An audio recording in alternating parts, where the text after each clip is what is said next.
Kombucha is actually really simple to make, and it's simple to give people parts of your SCOBY too, so that they can make it as well. It can also get completely crazy out of control if you leave it too long. So I'd like to talk you through what to do if you've left your kombucha too long and how to refresh it. And this also includes if you were to get a new piece of SCOBY from someone, how you could turn it into your very own kombucha. So this picture is a very overgrown SCOBY with almost no liquid in the bottom, and if you were to drink that kombucha that's in the bottom, that's the liquid, it would be incredibly sour and a bit like vinegar. And that's why I'm looking unhappy, because I've left my kombucha so long that it is almost all SCOBY and no liquid.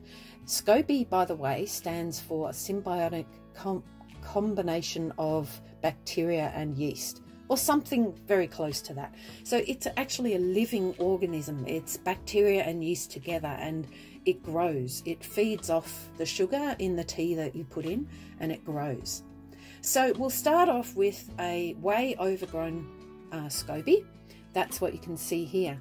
You just simply take the lid off your whatever you're growing your kombucha in, and lift out all of the solid parts. If it's really overgrown, you might have a few solid parts that you can see where they just keep growing a layer on top of another one, so you might end up with several layers.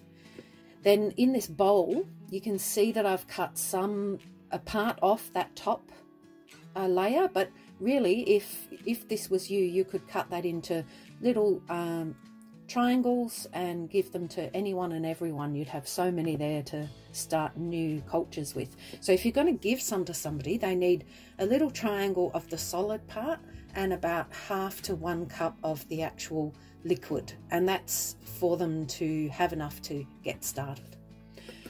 If you're refreshing your own, you would just cut off a part and keep 1 cup of liquid. Then you would chuck out the rest of the SCOBY, or give it to someone, or feed it to your chooks, and you would drain out almost all of the liquid. So you're only going to need 1 cup to start your new batch going. So you leave your 1 cup, you put in your little piece of the solid SCOBY. You've pre-made tea and sweetened it.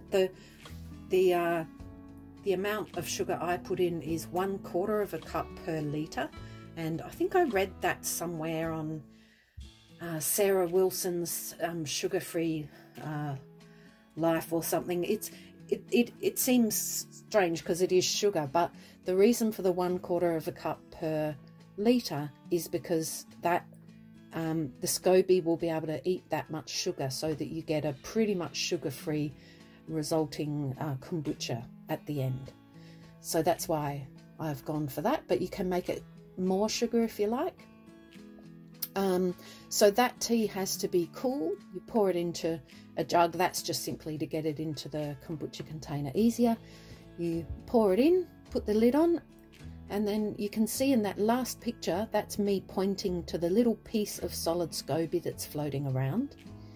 So in that batch, you're going to have a little solid piece of SCOBY, about 1 cup of the original liquid, kombucha liquid, and then the rest will be your sweetened tea.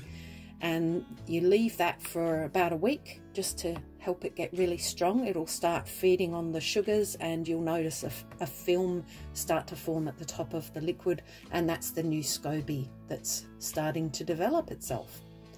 So hopefully this might have taken out some of the mystery if you weren't sure how kombucha is made. It's pretty easy. Make sure you keep sterile, like if you're pulling out your solids, make sure your hands are really clean. That's pretty much the basics of it, and nothing much more to it. Oh, I should mention, this is the primary fermentation of the kombucha, but if you want to do a secondary one, you wait till that has become strong. That means it's building its new SCOBY on top. Then you can decant some of the kombucha into a sealable bottle, say just any sort of glass bottle with a top. drop in a couple of berries or some ginger or citrus or pretty much anything you like that has just a tiny bit of sugars in it, so fruit is good. Put the lid on and the kombucha will start to digest the sugars in the fruit and will create a bit of a fizz, and that's how you get the secondary ferment of a fizzy kombucha. So have fun everyone, and if anyone lives near me and they want a starter, don't hesitate to ask. Bye.